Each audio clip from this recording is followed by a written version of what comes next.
London was in the bitter cold of January. The year was 1661.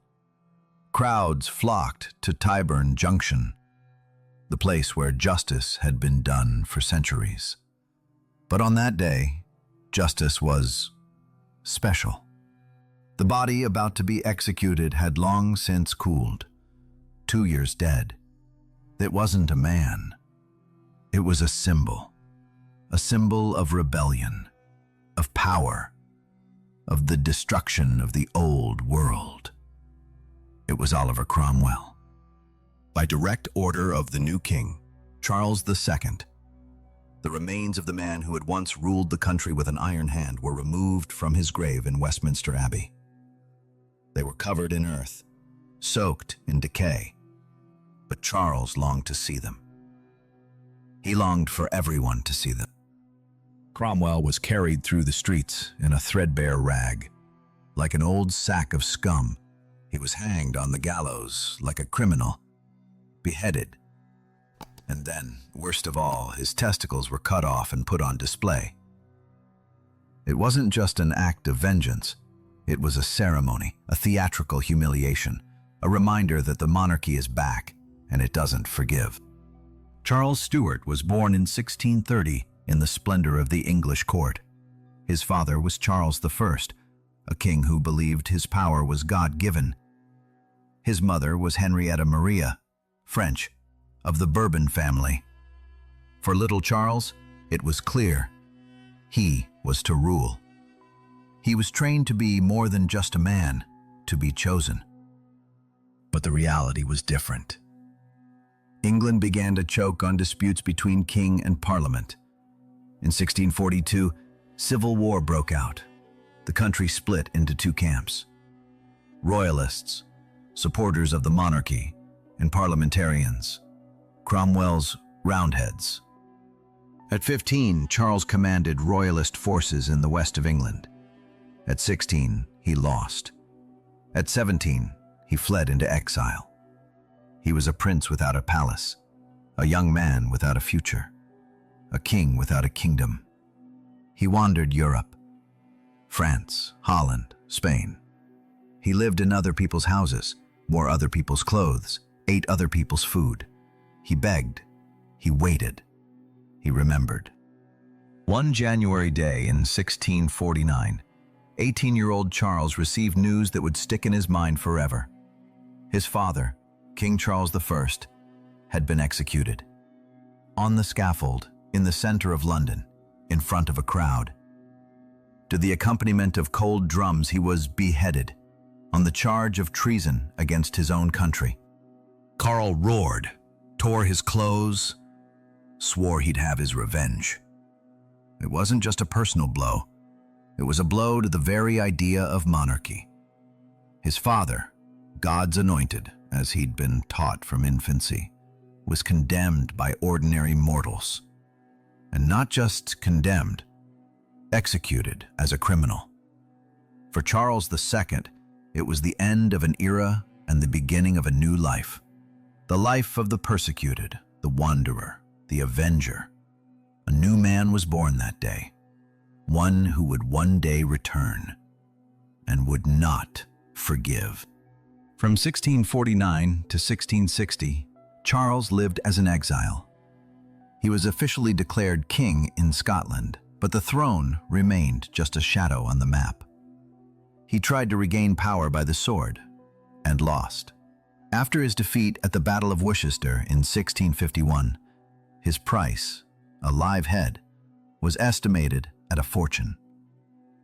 He evaded capture for 6 weeks, disguised as a servant, sleeping in barns, hiding in oak branches as Cromwell's soldiers passed under him. This royal oak tree has become a legend. And Charles himself, almost a myth amongst the loyalists, a prince who was still expected. But in reality, he was a beggar. He was given temporary shelter, but rarely respect. He learned to survive. He learned to listen. He learned to hide his emotions behind a smile. While Cromwell banned dancing, closed the theaters, and imposed puritanical morality, Charles drank wine, had mistresses, and feasted. He seemed to laugh, but the laughter was a mask. Inside, a plan was brewing. In 1658, Oliver Cromwell died. His son Richard proved weak. The Republic was faltering. And then, the moment. General George Monk, commander of the army in Scotland, began negotiations with the exile. In the spring of 1660, Charles issued the Declaration from Breda, a surprisingly mild, even merciful document. Amnesty, religious toleration, compensation for the army, land disputes, Parliament would decide. It looked as if Charles was coming back to forgive, but it was bait. A political masterpiece. Each camp saw something different in the document, and they all decided, better a king than chaos. On May 29, 1660, his 30th birthday, Charles rode into London. The streets were packed. People climbed onto rooftops to see his face. One eyewitness wrote, "The streets were paved with people." Another, that Charles almost choked with adoration. He was back, and smiled. And then he closed the doors, and he went into action. The first to be hit were the regicides, those who signed Charles I's death warrant. There were 59 of them. Some were no longer alive, others had gone into hiding, but 30 remained in England. Charles was calculating. 10 were executed in public, not just hanging. They were filmed while they were still alive, gutted, their insides burned before their eyes, and then beheaded. The others were put away for life. It was a performance, brutal but necessary, Charles thought. Crowds gathered to see the king's murderers get what they deserved. England was learning anew what a monarchy was. But it wasn't enough for Charles. The real climax of the revenge came a year later, in January 1661. Charles chose the date for a reason. January 30 was the day of his father's execution, a symbol. He ordered the bodies of 3 dead men to be dug up: Oliver Cromwell, Henry Ireton, Cromwell's son-in-law, and John Bradshaw, the judge who condemned Charles I. The bodies were removed. They were hanged. The heads were cut off. Their genitals were cut off. It wasn't an execution, it was the rape of memory. Charles wasn't just killing, he was erasing traces, disturbing the peace, destroying images. Cromwell's head was placed on a pole outside Westminster Hall, where it remained for nearly 25 years until a storm knocked it down.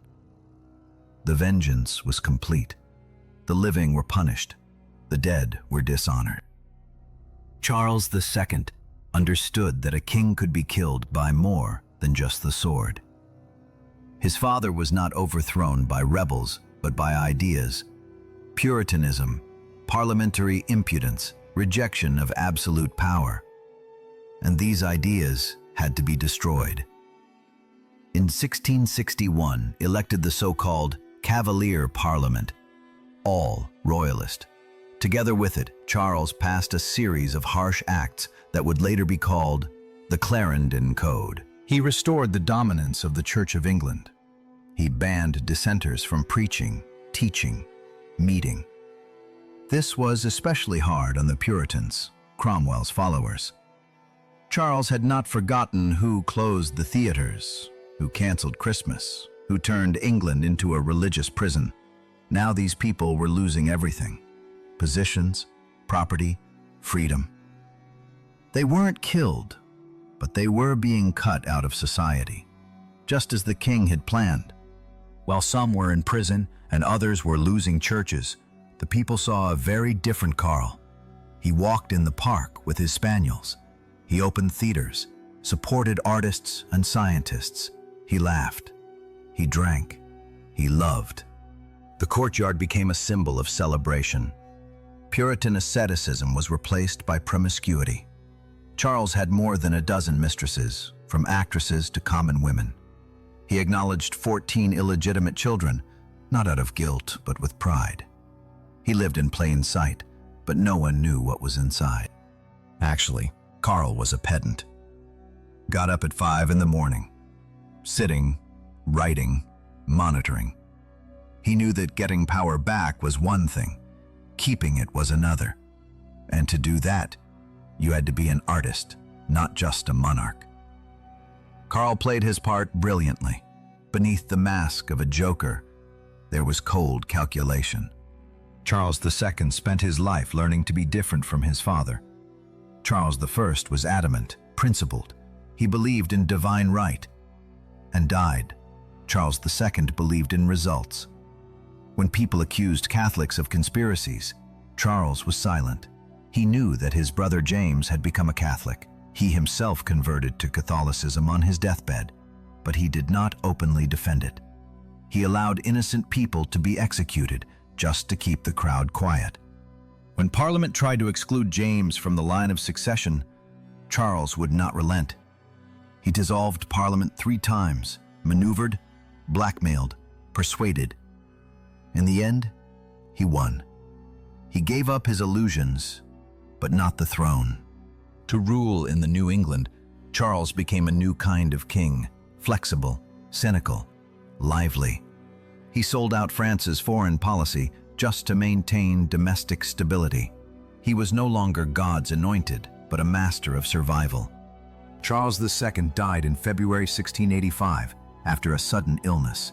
He had been in agony for almost a week before withdrawing. Before he died in secret, he took Catholic communion and whispered to his brother, "Don't let poor Nellie starve to death." Nellie Gwynn was his favorite actress, lover, mother of one of his sons. In this farewell, all Karl, cynic and romantic, king and man. On his tombstone in Westminster Abbey, not a word about Cromwell, not a hint of that terrible revenge. History has chosen to remember him as the Merry Monarch, the king who brought fun back, the savior after chaos.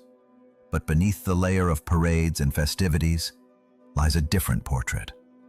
A man who didn't just take revenge on his enemies, he rewrote the very notion of power. He killed the dead to resurrect the throne. He proved that monarchy can take revenge and can change.